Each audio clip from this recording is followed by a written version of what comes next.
Hello and welcome to Daily Tech Tutor. In this tutorial, I'm going to teach you how to use on-chain calendars to find the next crypto trends before they pump.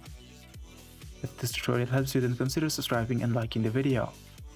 Most people chase pumps, but smart traders look at the calendar. Start with coinmarketcal.com. It's like a crypto event calendar. Just search by coin or category and you will see upcoming events like mainnet launches, listings, partnerships, and even government updates.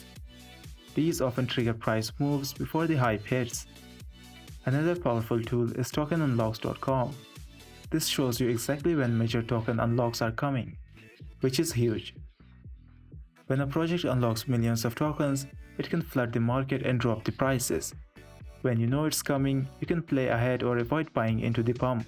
Combine both tools and you're ahead of most traders. Watch for catalysts on CoinMarketCal and use token unlocks to avoid exit liquidity traps.